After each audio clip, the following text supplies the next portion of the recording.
Assalamualaikum warahmatullahi wabarakatuh.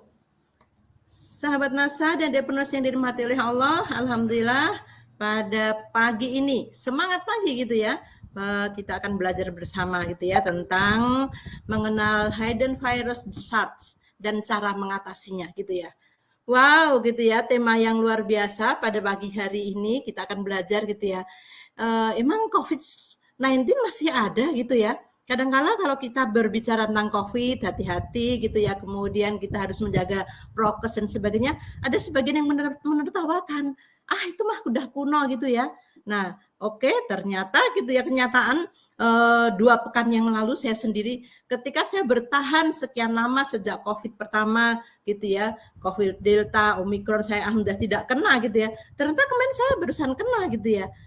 COVID-19 masih ada gitu ya. Kita harus waspada gitu ya. Dan pada tanggal awal Juli ini ditemukan varian COVID terbaru gitu ya. Jadi ada Omicron, tapi Omicron itu sudah sampai BA1, BA2, BA3 sampai sekarang kemarin awal Juli ditemukan varian Omicron BA5 sudah sampai BA5. Jadi virus tadi terus bermutasi gitu ya. Oke, kita akan masuk tentang gitu ya, tentang mengenal hidden virus. Sebelumnya saya akan menyampaikan dulu apa sih virus? Siapa sih virus gitu ya? Kenapa tidak bisa selesai gitu ya? Kenapa? Nah, oke, kita masuk dulu next, Pak. Oke. Ini update ya. Ini tanggal 25 kemarin. Jadi update yang hari ini belum muncul gitu ya. Update COVID-19 di Indonesia tanggal 25 Juli. Kasus corona baru hari ini bertambah 4.048. Ini yang terdata. Dan masih banyak sekian ribu orang yang tidak terdata, gitu ya. Jadi 4.000 itu yang terdata. Ya, jadi kita tetap harus waspada. Angka ini cukup tinggi gitu ya. Jadi ini kasus kemarin, ini kasus pertambahan per hari loh yang 4.000 itu. Pertambahan per hari itu ada 4.048, ini yang terdata. Dan masih banyak yang tidak terdata, saya yakin seperti itu ya. Next. Oke, sebelum saya menyampaikan tentang COVID-19 itu, kita perkenalan dulu gitu ya tentang virus gitu ya. Jadi COVID-19 memang penyebabnya adalah virus. Dan virus ini tidak akan selesai gitu ya. Dulu kan ini 19 ya, jadi di akhir tahun 2019 muncullah sebuah virus COVID gitu ya. Kemudian dia bermutasi menjadi varian Delta. Kemudian dia bermutasi menjadi varian Omicron dan terus menerus gitu ya. Dan sekarang mutasi itu terus terjadi. Mutasi virus gitu ya. Jadi COVID-19 ini akan berubah-ubah terus gitu ya. Dia akan bermutasi dan bermutasi. Semoga mutasi berikutnya akan semakin lemah dan semakin lemah. Tidak sekuat yang gitu ya, varian Delta kemarin gitu ya. Semoga mutasi virusnya semakin lemah. Next. Kita lihat dulu mengenal virus. Apa sih virus itu gitu ya? Jadi virus itu merupakan mikroorganisme yang berukuran sangat kecil sekali. Itu sekitar 16 sampai 30 nanometer, ukuran yang jauh lebih kecil daripada bakteri. Jadi virus itu lebih kecil daripada bakteri. Barang-barang, hal-hal yang bisa terhirup oleh hidung itu kalau ukurannya di bawah 70 nanometer. Dan virus ini ukurannya 16 sampai 30 nanometer. Jadi sangat mungkin virus ini terhirup oleh hidung. Kalau barang-barang gitu ya, jadi hidung saya kan bisa menyeleksi, hidung saya itu hanya menghirup oksigen gitu ya. Oke, kalau ukurannya di atas 70 nanometer itu tidak akan terhidup. Tapi kalau ukurannya di bawah 70 nanometer maka akan terhidup oleh hidung. Dan virus ini ukurannya 16 sampai 30 nanometer, lebih kecil daripada bakteri. Maka virus sangat potensi untuk bisa terhirup gitu ya.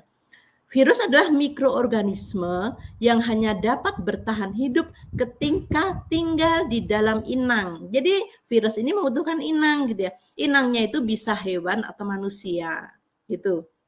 Nah, jadi kalau virus gitu di jalan-jalan takut ada virus di mana-mana ada takut, bisa virus itu tinggal di ruangan itu maksimal 24 jam nanti dia sudah mati sendiri gitu ya. Apalagi kalau virus di tempat yang matahari terbuka gitu ya, di lapangan, di depan rumah, di teras rumah yang ada sinar mataharinya. Itu sekitar 4 atau 5 jam itu sudah bisa mati gitu kan ya. Jadi jangan ketakutan sekali. Jadi virus itu tidak akan bertahan lama ketika dia tidak ada berada pada inangnya gitu ya. Kalau dia terkena sinar matahari 5 jam dia sudah bisa mati gitu ya. Jadi nanti barang-barang yang tersentuh dan sebagainya itu kalau sudah lebih dari 24 jam biasanya sudah mati gitu ya. Nah, kecuali di ruangan tertutup, di ruangan ber-AC dan sebagainya itu bisa bertahan lebih lama sedikit gitu ya. Tapi virus itu mikroorganisme yang hanya dapat bertahan hidup ketika tinggal di dalam inangnya, yaitu di dalam hewan atau di dalam manusia. Itu ya, next. Nah, mutasi virus. Jadi virus itu kan berkelanjutan. Gitu ya. Jadi mutasi virus adalah perubahan struktur dan sifat genetik virus. Virus tadi kan berubah gitu ya. Jadi baik berubah RNA-nya, DNA, apa itu RNA atau DNA gitu ya. Jadi dia merubah proteinnya. Jadi virus itu kan terbuat dari proteinnya. Jadi proteinnya tuh dia berubah, struktur proteinnya tuh berubah. Itu yang menyebabkan gitu ya, ada mutasi baru terus gitu ya. Jadi agar virus tadi dapat bertahan hidup, virus harus beradaptasi dengan selalu bermutasi untuk mengelabui sistem kekebalan tubuh inangnya. Gitu. Jadi ketika kita sudah vaksin gitu ya, vaksin Delta gitu ya, ternyata ada varian baru, sangat mungkin kita akan kena karena ini varian baru. Tubuh tidak bisa mendeteksi, sudah tidak mengenali ini varian baru. Kalau ada virus baru yang masuk dan kita masih punya kekebalan gitu ya, itu bisa menolak. Tapi ketika varian baru yang muncul lagi, varian baru yang datang lagi gitu ya, maka kekebalan tubuh tidak akan mengenal itu sebagai gitu ya, tidak akan mengenal gitu, sehingga kita akan terkena lagi. Belum. Ya. Setelah virus itu bermutasi, sistem kekebalan tubuh akan lebih sulit mengenali virus, sehingga virus dapat bertahan dan menyerang sel inangnya gitu ya. Nah, jadi bermutasi. Jadi kalau dulu kita kena Omicron varian BA1 gitu ya, udah kena gitu ya. Kemudian dia bermutasi lagi, maka imun tubuh kita itu tidak mengenali virus tersebut gitu ya. Maka itu dianggap sebagai virus asing gitu ya. Sehingga virus dapat bertahan dan menyerang sel inangnya. Next. Nah, itu ya. Jadi saya tadi mengenalkan tentang virus, bahwa virus itu organisme yang sangat kecil, lebih kecil dibanding bakteri gitu ya, dan dia butuh inang gitu ya, butuh induk semang gitu ya. Nah, kemudian untuk mempertahankan kan kita sudah vaksin gitu ya. Kemudian apalagi kita sudah pernah sebagai penyintas COVID gitu ya. Tubuh kita sudah memiliki kekebalan tubuh gitu ya. Maka supaya virus COVID tadi tetap bertahan, maka dia mengubah diri gitu ya, bermutasi gitu ya. Dengan mutasi itu dia masih bisa tetap hidup di dalam induk semangnya gitu ya. Nah, maka gitu ya, yang bisa kita harapkan ketika ada virus yang bermutasi terus gitu ya, virus COVID gitu ya, sejak akhir 2019 sampai sekarang bulan Juli tahun 2002, dia sudah melakukan beberapa kali mutasi gitu ya. Mengalami perubahan struktur proteinnya, baik itu RNA atau DNA-nya sudah berubah gitu ya, maka yang bisa kita lakukan adalah meningkatkan imunitas tubuh kita. Kalau imun kita bagus gitu ya, nanti insya Allah kita akan bisa menghadapi virus ini. Jadi sistem imunitas atau sering disebut dengan daya tahan tubuh itu merupakan sistem kekebalan tubuh yang dirancang untuk mendeteksi ataupun menghancurkan benda asing yang masuk ke tubuh seperti bakteri atau virus. Gitu ya. Subhanallah, ini maha besar Allah. Jadi ketika ada virus datang gitu ya, dan tubuh menangkap ini sebagai sesuatu barang asing gitu ya, maka sistem imun akan bereaksi. Kekebalan tubuh itu penting dijaga agar tubuh tetap sehat. Nah, di masa pandemi sekarang ini mengharuskan kita untuk selalu meningkatkan imunitas agar tidak mudah terpapar penyakit gitu ya, termasuk khususnya gitu ya COVID-19. Karena penyakit yang disebabkan oleh virus itu ada hepatitis, ada COVID, ada flu dan sebagainya gitu ya. Maka tingkatkan imunitas tubuh. Next. Sedikit gitu ya. Ada yang mengatakan oke, gitu ya, saya cukuplah gitu ya dengan meningkatkan daya tahan tubuh saja, saya tidak perlu vaksin, tidak perlu apa-apa gitu ya. Gitu ya, akan kita bahas gitu ya. Di mana posisi perlunya kita minum obat herbal, vitamin-vitamin dan sebagainya gitu ya. Sistem imunitas kita itu terbagi menjadi 3 jenis. Ada imunitas alami, innate gitu ya, ada imunitas buatan, adaptif, dan ada imunitas pasif. Kita bahas satu demi satu. Next. Oke, imunitas alami, innate gitu ya. Sejak lahir, manusia itu dibekali dengan sistem imunitas alami atau innate immunity. Subhanallah, itu ya Mas, sempurnanya Allah. Ketika Allah menciptakan manusia gitu ya, Allah lengkapi dengan sebuah kekebalan sistem yang sempurna gitu ya. Sistem ini terdiri dari pelindungan baik dalam maupun dari luar tubuh. Komponen yang masuk ke dalam sistem imun alami, nah sistem imun alami itu ada kulit, ada enzim, ada dahak, ada cairan asam lambung, dan ada sel darah putih gitu ya. Ini memang ini imunitas alami yang Allah anugerahkan kepada kita gitu ya. Mulai dari kulit gitu ya, kulit kalau ada bakteri sesuatu yang menyerang dari luar, maka kulitlah yang menghalangi pertama kali. Enzim gitu ya, misalnya enzim yang ada pada lidah kita, enzim lipase yang ada pada lidah.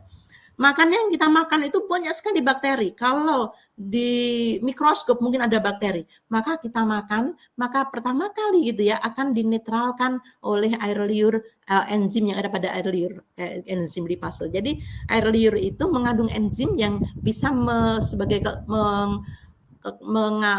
kekebalan untuk bakteri yang masuk melalui makanan atau minuman. Dahak dan reflux batuk itu termasuk untuk kekebalan tubuh. Cairan asam lambung demikian juga gitu ya. Cairan asam lambung itu pH-nya itu antara 3 sampai 4 gitu ya. Jadi kayak pH air aki gitu ya. Kalau kena baju bisa berlubang gitu ya. Itu merupakan sistem imunitas tubuh. Kalau ada barang-barang yang bakteri dan sebagainya masuk ke mulut itu sudah dinetralkan oleh asam lambung. Plus sel darah putih, ini yang berperan gitu ya. Ketika ada virus masuk, bakteri masuk, makanya ketika ada infeksi gitu ya, panas gitu ya, salah satu tanda infeksi kalau di tes darahnya itu sel darah putihnya naik. Kalau sel darah putih naik, mesti ada infeksinya. Baik itu infeksi oleh bakteri, infeksi virus, atau infeksi jamur gitu ya. Jadi kalau hasil lab di hasil lab tes darah gitu ya, hasil lab tes darah saya kok sel darah putih saya naik. Sel darah putih itu dalam lab itu selnya leukosit ya. Kok leukositnya saya naik gitu di atas normal. Kalau leukosit atau sel darah putih naik, itu biasanya kita sedang terinfeksi, baik infeksi bakteri, virus, jamur dan sebagainya gitu ya. Nah, termasuk COVID gitu ya. Oke. Imun kita akan bekerja saat patogen tadi bisa virus, bisa bakteri itu bisa berupa bakteri atau virus masuk ke dalam tubuh. Antigen pada virus atau bakteri itu merangsang sistem imunitas untuk memproduksi antibodi guna menyerang infeksi tersebut. Subhanallah ya. Jadi ketika ada virus masuk gitu ya, tubuh kita mengenal dia ada barang baru masuk, kemudian tubuh kita memproduksi antibodi. Antibodi itu untuk menyerang infeksi gitu ya. Nah, sistem imun ini disebut sebagai sistem imun non-spesifik. Jadi tidak spesifik. Apapun barang asing yang masuk gitu ya, dia akan memberikan antibodi. Nah, tapi tidak spesifik. Jadi misalnya kalau vaksin kan, kalau yang masuk adalah virus COVID, maka imun terhadap virus COVID. Tapi kalau yang sistem imun ini non spesifik gitu ya. Pokoknya kita ada barang masuk asing, daya tahan tubuh naik, antibodi naik, tapi tidak spesifik untuk virus A, virus B tidak spesifik seperti itu gitu ya. Dinamai demikian karena imunitas ini tidak bisa melawan penyakit atau gangguan tertentu. Artinya respon dari sistem imunitas alami itu sangat umum. Intinya daya tahan tubuhnya naik gitu ya. Sudah kan, jadi jika patogen yaitu virus atau bakteri tadi mampu menembus pertahanan imunitas alami, maka tubuh memerlukan bantuan dari imunitas buatan. Gitu ya. Jadi pertama imunitas alami gitu ya. Kita punya imunitas alami, kita tingkatkan imunitas alami kita gitu ya. Pokoknya kalau imunitas alami itu kita terinfeksi bakteri atau virus, tubuh kita akan menghasilkan antibodi gitu ya. Nah, cuman antibodinya memang tidak spesifik. Ketika virus itu menyerang banyak sekali, antibodi kita tidak mampu gitu ya, maka kita memerlukan bantuan dari imunitas buatan. Next Pak Topik. Nah, yang kedua imunitas buatan, itu adaptif. Saat imunitas alami tidak mampu menghalau serangan virus atau bakteri, maka tubuh memerlukan pertahanan tambahan dari imunitas buatan atau adaptif immunity gitu ya. Imunitas buatan didapat saat tubuh melalui gitu ya, mengenali beberapa jenis infeksi patogen. Kita memiliki imunitas ini setelah terserang penyakit tertentu. Nah, gitu ya. Jadi kemarin saya kena COVID gitu ya, maka kita akan mendapatkan imunitas gitu ya, imunitas alami gitu, imunitas buatan karena kita sudah terserang oleh penyakit tersebut. Proses dari pembentukan imunitas buatan ini terjadi saat tubuh terserang patogen. Patogen tersebut kemudian diproses dan diidentifikasi oleh tubuh, kemudian sistem imun akan membuat antibodi yang didesain untuk mengatasi serangan patogen tersebut. Nah, gitu ya. Jadi ada imunitas buatan ini, ada yang memang saya terkena COVID gitu ya, maka tubuh saya akan membentuk antibodi terhadap virus COVID. Tapi yang belum pernah terkena COVID bisa diberi virus. Jadi dimasukkan pada memang diberi vaksin itu adalah virus COVID yang dilemahkan. Virus COVID yang dilemahkan dimasukkan ke tubuh kita, nanti tubuh kita akan menghasilkan antibodi, gitu ya, akan menghasilkan imunitas, gitu ya. Nah, jadi proses pembentukan imunitas buatan ini terjadi ketika tubuh kita itu kemasukan virus COVID tadi gitu ya. Nah, kemudian virus COVID tadi diproses, diidentifikasi oleh tubuh dan tubuh akan menghasilkan antibodi yang didesain khusus untuk menyerang virus COVID tadi. Itu sistem itu ya. Next. Setelah sembuh, sistem imun kita akan meningkat gitu ya. Begitu ya. Jadi sistem imun kita itu akan mengingat penyakit yang menyerang tubuh kita. Jadi kode-kode dari virus COVID tadi akan diingat oleh imunitas tubuh kita. Jika kelak terinfeksi dengan gangguan yang sama, tubuh sudah lebih siap melawan gangguan tersebut, gitu ya. Jadi ketika penyintas COVID gitu ya, saya sudah pernah menderita COVID gitu ya, maka tubuh tadi akan mengingat virus-virus yang menyerang tubuh kita, kode-kode virus-virus, kode virus COVID gitu ya, varian Delta atau Omicron itu kita diingat oleh kekebalan tubuh. Ketika suatu saat kelak terinfeksi kembali gitu ya, maka tubuh tadi sudah siap melawan gangguan virus COVID dengan varian-varian tersebut. Next. Nah ini sistem imunitas pasif. Dua sistem imunitas di atas termasuk dalam kategori aktif, di mana tubuh akan memproduksi sendiri antibodi untuk melawan penyakit. Namun demikian, tubuh manusia tidak selamanya mampu mengobati diri sendiri. Agar kekebalan tubuh semakin baik, imunitas pasif diberikan pada tubuh. Jenis imunitas ini dipinjam dari sumber lain, kemudian diberikan kepada tubuhnya. Next. Nah, contohnya imunitas pasif adalah ASI yang diberikan pada bayi. ASI itu mengandung antibodi yang kemudian ditransfer kepada bayi saat ia menyusui gitu ya. Jadi ASI yang pertama, hari-hari pertama itu mengandung kolostrum. Kolostrum itu antibodi. Karena bayi tadi belum bisa membentuk antibodi gitu ya, maka ASI dari ibunya yang mengandung kolostrum, yang mengandung antibodi tadi diberikan kepada bayinya. Sehingga bayinya memiliki antibodi. Itu antibodi pasif karena yang memproduksi ibunya gitu ya, diberikan kepada bayinya dengan cara menyusui. Nah, itu bayinya mendapatkan antibodi melalui ASI.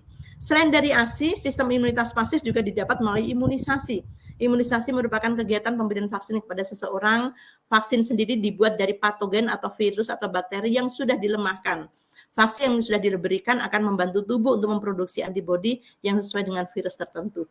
Atau kalau dulu kita butuh plasma, kok saya istilahnya kita butuh plasma untuk orang-orang yang, jadi orang yang penyintas COVID, orang yang pernah menderita COVID, dia sudah memiliki antibodi. Antibodi orang-orang yang pasca COVID itu bisa diberikan kepada orang-orang yang sedang sakit COVID gitu ya, untuk meningkatkan antibodi pasien tersebut.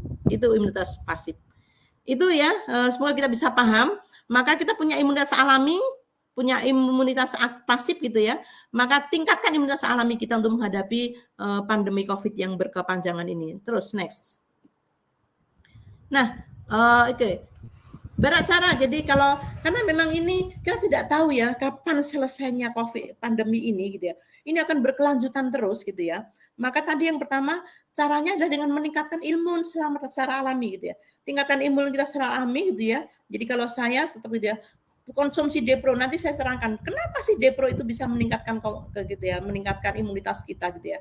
Jadi caranya pertama adalah untuk meningkatkan imunitas di masa pandemi itu tadi secara dengan alami, yaitu meningkatkan daya tahan tubuh. Salah satunya dengan menggunakan Depro, sangat praktis.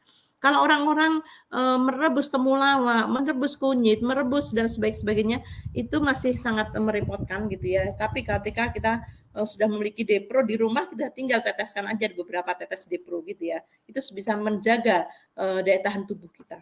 Oke, ini tadi ya cara meningkatkan imun. Sekarang cara meningkatkan imunitas di masa pandemi. Pertama, memang olahraga secara teratur. Rutin berolahraga selama 30 menit setiap hari atau minimal 3 sampai 5 kali seminggu dapat membuat tubuh kita semakin sehat. Olahraga yang dianjurkan itu olahraga di bawah sinar matahari sambil menghirup udara segar gitu ya. Silakan gitu ya. Dalam penelitian ada orang yang berolahraga setiap hari dalam sepekan, jadi dalam olahraganya 7 hari dalam sepekan, ada orang yang berolahraga 3 hari atau 4 hari dalam sepekan. Jadi ada penelitian tadi sepekan setiap hari dia olahraga, ada penelitian yang 2 hari sekali dia olahraga. Ternyata hasilnya kekebalan tubuh, imunitas tubuh itu hampir sama antara orang yang berolahraga setiap hari dengan orang yang berolahraga 2 hari sekali. Itu dari sisi imunitasnya loh ya. Tapi kalau dari mungkin dari tinjauan kekuatan ototnya dan sebagainya mungkin berbeda. Jadi kalau kita tujuan olahraganya adalah untuk meningkatkan imunitas tubuh gitu ya, dan kita orang yang sangat repot gitu ya, maka boleh gitu 2 hari sekali. Seminggu 3 kali atau seminggu 4 kali gitu, itu hasilnya hampir sama imunitasnya dengan orang yang berolahraga setiap hari. Oke, next.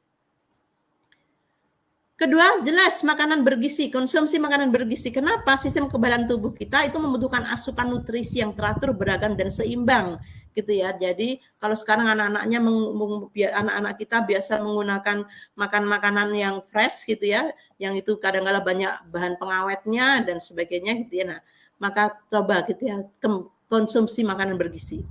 Utamakan makanan yang mengandung protein, vitamin, mineral dan antioksidan. Makanan yang bisa kita konsumsi yaitu buah, sayuran, ikan, telur, susu, daging dan sebagainya gitu ya. Dan waspadai, kita sudah makan makanan yang bergizi gitu ya, tapi ternyata kita tidak membatasi gula, tidak membatasi garam, tidak membatasi lemak gitu ya. Nah, maka itu tubuh kita pun akan menjadi lemah. Saya bilang tidak pantang gula, boleh konsumsi gula, boleh garam, boleh lemak, tapi jangan berlebihan gitu ya. Jadi sesuai dengan anjuran lah sehingga bisa dilakukan untuk meningkatkan imunitas tubuh. Next. Nah, tidur yang cukup gitu ya. Tidur cukup setiap hari sama pentingnya dengan mengkonsumsi makanan bergizi. Jangan diremehkan gitu ya. Tidur yang cukup itu sama pentingnya dengan mengkonsumsi makanan bergizi. Kurang tidur dapat menurunkan imunitas dan membuat tubuh rentan terkena penyakit. Orang dewasa umumnya membutuhkan tidur 7-9 jam sehari. Dan anak-anak remaja membutuhkan tidur 8-10 jam sehari.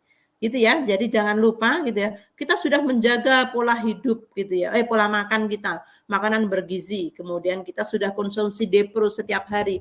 Tetapi ketika tidur kita, istirahat kita kurang, itu bisa mempengaruhi imunitas tubuh kita. Next.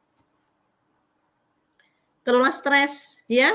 Kelola stres itu sangat gitu ya mempengaruhi dari imunitas seseorang. Stres merupakan salah satu sumber penyakit.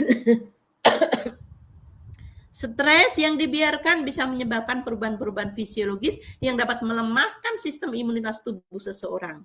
Maka kelola stres dengan mengetahui hal-hal atau tindakan apa yang dapat membuat suasana hati menjadi positif. Ya, stres itu sangat bisa mempengaruhi imunitas tubuh. Kita tahu COVID, kita kecemasannya terlalu tinggi, ketakutannya pada COVID terlalu tinggi dan sebagainya, membuat dia stres dan sebagainya. Stres itu bisa melemahkan sistem imunitas tubuh. Maka bahagiakan diri. Pastikan hati kita bahagia, hati kita positif terus, kekuatan doa kita udah berikhtiar, kita pasrahkan gitu ya. Saya, anak-anak, keluarga kalau kena COVID, saya pasrahkan kepada Allah. Pokoknya kita udah berikhtiar. Kalau stres jangan terlalu takut, jangan terlalu cemas gitu ya. Gitu ya, karena ketakutan yang tinggi itu kan bisa menurunkan imunitas tubuh seseorang. Next. Berjemur. Untuk meningkatkan imunitas di masa pandemi gitu ya, berjemurlah. Salah satu nutrisi yang diperlukan untuk meningkatkan imunitas adalah vitamin D. Hasil studi menyebutkan bahwa sinar matahari dapat memicu produksi vitamin D. Oleh karena itu berjemurlah setidaknya 3 kali seminggu selama 10-15 menit pada pukul 8 sampai 10 pagi. Berjemur yang paling efektif adalah itu bagian tubuh yang kulit tubuh itu terkena oleh sinar matahari. Kalau saya menutup aurat semuanya, lalu saya menggunakan masker, lalu saya menggunakan kacamata, lalu saya berjemur, itu hasilnya tidak akan maksimal. Akan bagus ketika misal ada pesawat lewat.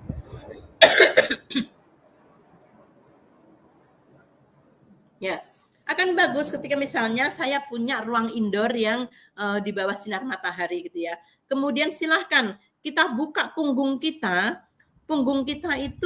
itu sudah 1/4 dari kulit tubuh gitu ya. Kita buka punggung kita, kemudian punggung kita paparkan pada sinar matahari. Kita jemur di bawah sinar matahari gitu ya. Itu sangat efektif sekali. Gitu ya. Jadi punggung kita jemur selama 10 atau 15 menit gitu ya. Itu sangat efektif sekali. Dibanding dengan saya berjemur tapi saya menutup aurat semua, pakai masker, pakai kacamata, itu tidak efektif. Itu ya cara berjemurnya. Jadi kalau bisa sinar matahari tadi mengenai kulit tubuh. Next. Menjaga kebersihan makanan gitu ya untuk meningkatkan imunitas tubuh gitu ya. Kebersihan makanan perlu diperhatikan mulai dari proses pembersihan, pembuatan termasuk juga perlengkapan makanan dan air minum untuk menunjang daya tahan tubuh dan kesehatan. Maaf ya yang sering GoFood, dipastikan gitu ya produk-produknya itu bersih gitu ya. Next. Konsumsi makanan hangat dan makanan yang banyak mengandung air. Makanan hangat dapat meningkatkan imunitas dan memperbaiki selaput lendir yang melapisi dinding saluran pernapasan. Oke, terapi air hangat ya. Jadi selama pandemi gitu ya, selama pandemi ini gitu ya, untuk meningkatkan imunitas tubuh kita di masa pandemi, konsumsi produk yang hangat. Makanan hangat, minuman hangat gitu ya. Konsumsi makanan hangat dan minuman yang banyak mengandung air. Makanan hangat dapat meningkatkan imunitas dan memperbaiki selaput lendir yang melapisi dinding saluran pernapasan. Sebaliknya, makanan dan minuman yang dingin itu akan merangsang keluarnya lendir dan bisa mempengaruhi sistem pernapasan serta akan menurunkan imunitas tubuh gitu ya. Oke gitu ya. Jadi kalau yang suka es jangan dilarang karena kalau minum es membuat hati bahagia itu meningkatkan imun gitu ya. Tapi perbanyak juga makanan hangat, minuman hangat dinaikkan gitu ya. Itu bisa meningkatkan imunitas tubuh. Terapi air hangat. Next.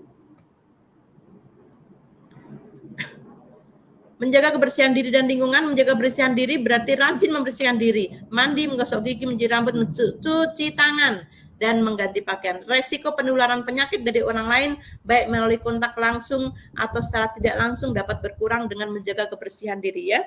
Jadi salah satu kebiasaan baik kita yang harus kita lanjutkan di masa pandemi ini adalah menjaga kebersihan diri. Ya salah satunya cuci tangan gitu ya. Salah satunya cuci tangan itu yang paling mudah gitu ya. Cuci tangan biasakan karena itu biasa untuk penularan itu melalui kontak fisik. Next aja langsung. Nah, ini tadi ya, jadi faktor yang dapat mempengaruhi imunitas seseorang.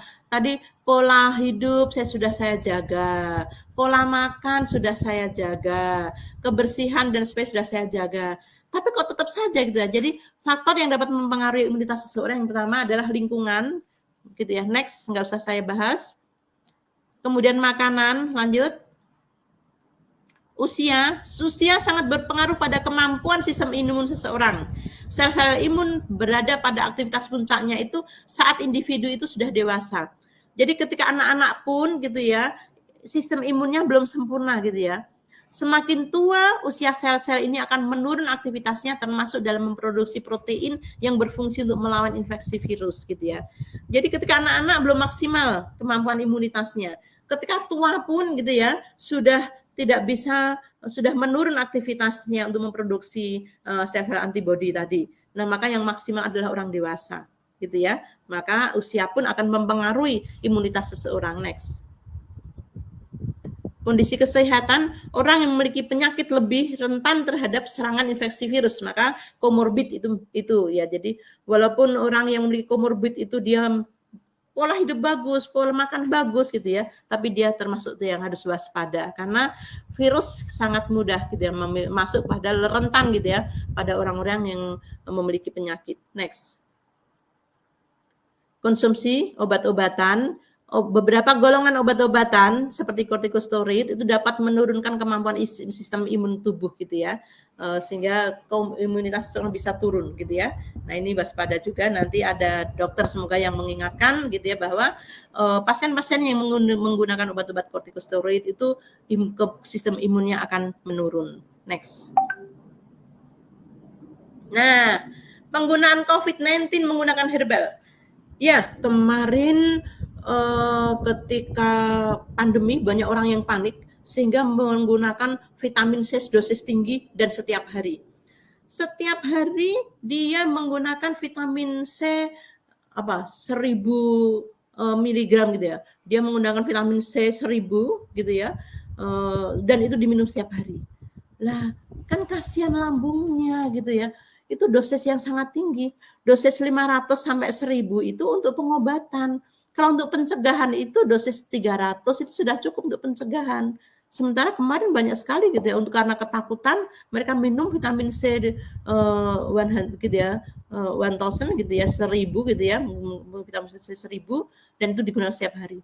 Pasca itu banyak sekali kasus pendarahan lambung gitu ya. Maka oke gitu ya, kita untuk COVID ini herbal bisa untuk mulai dari pencegahan, pengobatan maupun untuk rehabilitatif. Pengobatan pasca COVID gitu ya. Itu kita bisa menggunakan herbal. Next. Nah, ini jamu itu orang-orang bilang jamu itu singkatan dari jaga dirimu gitu ya. Dari COVID-19. Next.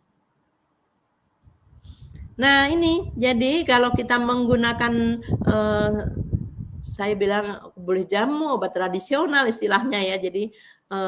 Jadi kalau komponen jamu untuk COVID-19 itu pertama komponen primernya itu adalah penambah daya tahan tubuh. Pada Depro kita mendapatkan itu gitu ya. Jadi di Depro itu ada daun dewanya. Daun dewa itu sangat bermanfaat gitu ya sebagai penambah daya tahan tubuh. Makanya sampai orang Jawa dibilang tuh daun dewa gitu ya. Daun dewa bisa dibayangkan dari namanya saja gitu ya, bisa kita bayangkan gitu ya.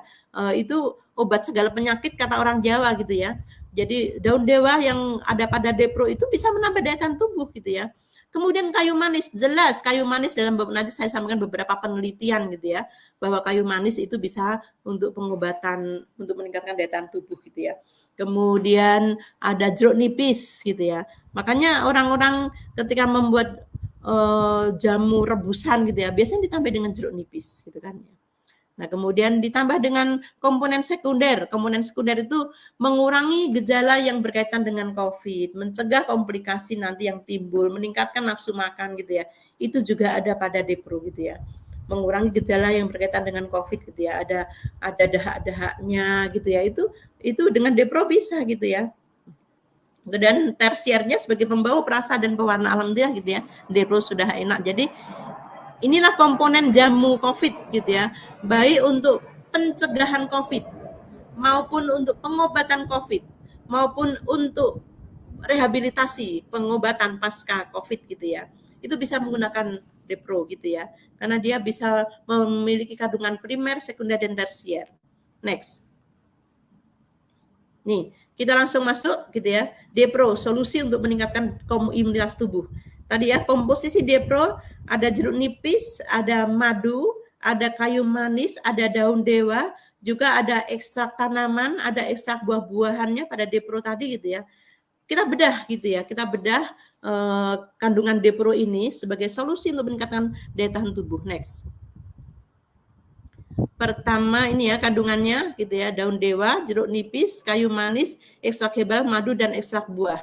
Kalau orang-orang rebusan gitu ya, itu biasa menggunakan daun dewa, jeruk nipis, kayu manis, dan sebagainya gitu ya. Kita bedah satu demi satu. Yang ya, next, yang pertama ke daun dewa. Next. Ini next. Nih dalam penelitian.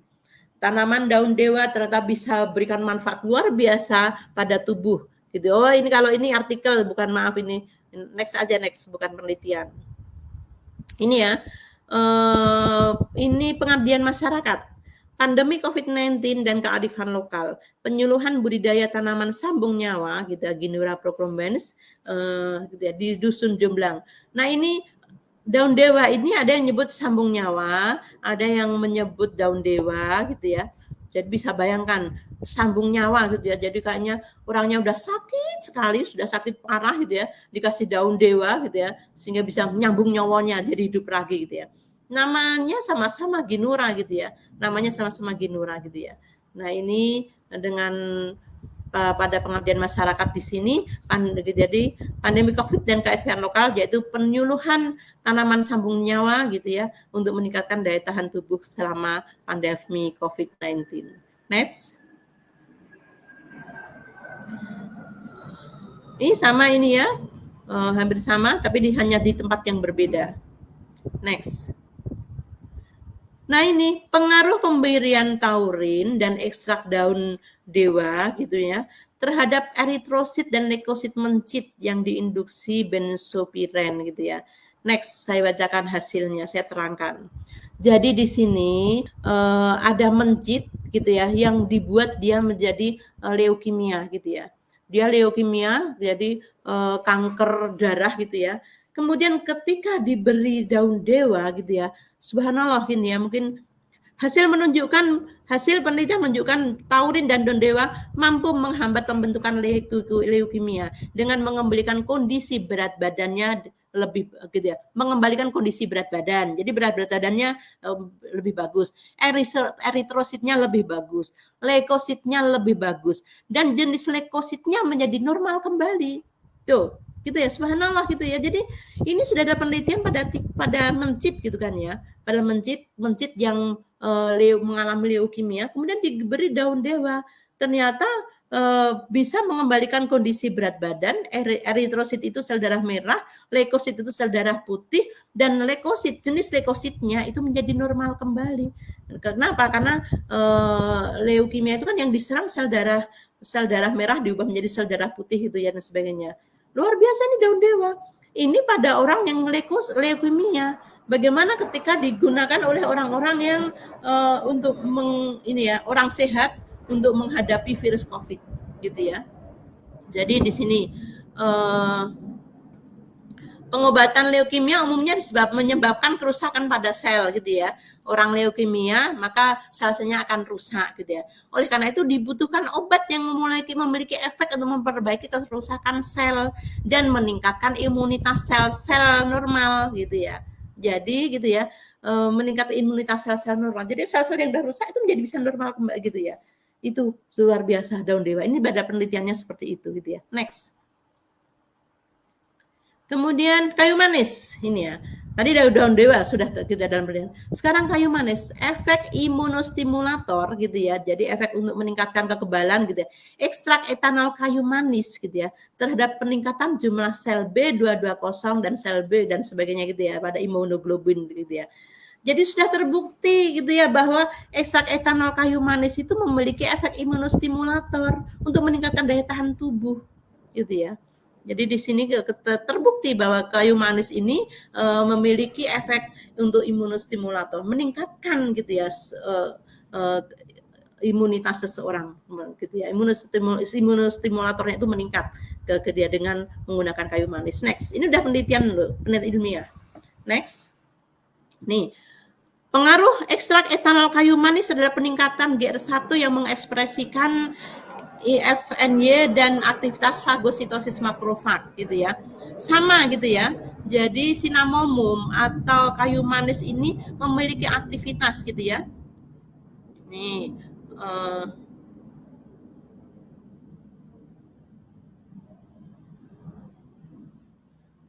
nah ini saya bacakan yang bawah sendiri. Penelitian ini menyimpulkan bahwa ekstrak etanol cinnamomum atau kayu manis dapat dijadikan sebagai imunostimulan yang dapat meningkatkan kekebalan tubuh. Gitu. Ini sudah dalam penelitian bahwa kayu manis itu bisa meningkatkan imunostimulan atau meningkatkan daya tahan tubuh seseorang. Sangat bagus gitu ya. Jadi kandungan kayu manis yang ada dalam Depro, kandungan daun dewa yang ada dalam Depro itu sudah terbukti secara penelitian, terbukti secara ilmiah. Next. Efek imunostimulator ekstrak etanol kayu manis terhadap peningkatan jumlah sel T dan sebagainya pada mencit. Sama gitu ya pada kesimpulan penelitian tadi gitu ya bahwa kesimpulan penelitian ini adalah bahwa ekstrak etanol kayu manis gitu ya memiliki efek imunostimulator yang ditandai dengan peningkatan sel T dan sel TCD8 pada mencit dan sebagainya gitu ya. Sudah ada penelitiannya gitu ya bahwa kayu manis itu memiliki efek imunostimulator yang ditujukan pada mencit gitu ya. Next. Nah, kemudian jeruk nipis, ini udah kita ketahui semua gitu ya. Jadi penelitiannya banyak sekali, tapi tadi saya karena waktunya mepet, gitu saya ambil kesimpulannya saja. Jeruk nipis berkhasiat untuk mengurangi peradangan saluran pernapasan dan melumasi tenggorokan, juga untuk meredakan batuk, gitu ya. Maaf ya, jeruk nipis dicampur madu dan air hangat, gitu ya. Dan di kandungan Depro Next gitu ya. Kandungan Depro itu juga ada madunya gitu ya. Jadi cocok sekali gitu ya. Jeruk nipis ditambah madu ini obat tradisional gitu ya. Gitu ya. Silahkan gitu ya kita konsumsi. Sudah terbukti gitu ya bahwa Depo itu dalam penelitian ini daun dewa, jeruk nipis, kayu manis ini sebagai obat untuk meningkatkan daya tahan tubuh gitu ya. Itu secara empiris. Empiris itu ya udah dari nenek moyang kita udah gitu ya. Ini sebagai meningkatkan daya tahan tubuh. Ditambah lagi dengan ekstrak herbal, ada madu, ada ekstrak buah, luar biasa gitu ya. Kandungan Depro gitu ya. Dan di Depro itu lebih spesialnya lagi karena dalam bentuk fermentasi gitu ya. Bentuk fermentasi itu bisa meningkatkan kapasitas, jadi bisa meningkatkan aktivitas farmakologi dari Depro tadi gitu ya. Jadi dibanding antara sebelum difermentasi dan sudah difermentasi itu akan meningkatkan aktivitas farmakologi ketika setelah difermentasi gitu ya. Jadi Depro mampu menjadi solusi untuk meningkatkan daya tahan tubuh kita selama pandemi tadi ya. Jadi mungkin kesimpulan dari pertemuan ini adalah yang pertama bahwa pandemi COVID ini masih mungkin kita tidak tahu kapan selesainya karena virus tadi akan bermutasi terus-menerus gitu ya. Jadi kedua varian Delta, varian Omikron, Omikronnya BA1, BA2, BA3. Kemarin di awal Juli sudah ditemukan varian Omikron BA5 dan sebagainya. Akan bermutasi terus gitu ya. Ketika tubuh kita, saya sudah pernah terpapar gitu ya, terpapar virus COVID. Ketika datang yang baru, itu tubuh kita tidak mengenal, sehingga kita akan terkena lagi seperti itu gitu ya. Mungkin ada beberapa Deprones yang sudah mengalami COVID beberapa kali karena memang gitu ya, tubuh tadi dia ketika terpapar virus COVID gitu ya, dia hanya mengenal virus COVID varian yang terkena. Ketika terpapar virus COVID yang baru, dia akan terkena lagi karena tubuh belum mengenalinya, gitu ya. Maka salah satu solusinya tingkatkan daya tahan tubuh alami kita. Gitu. Tadi kita punya daya tahan tubuh alami, daya tahan tubuh buatan, daya tahan tubuh aktif pasti dan sebagainya gitu ya. Maka tingkatkan daya tubuh alami kita, salah satunya dengan meningkatkan konsumsi makanan kita dan obat-obatan. Yang paling mudah adalah gunakan Depro setiap hari. Insya Allah kita dan keluarga kita akan terlindung dari virus COVID-19. Dan dari saya, semoga bermanfaat. Maaf pada salah khilaf. Assalamualaikum warahmatullahi wabarakatuh. Semangat sehat.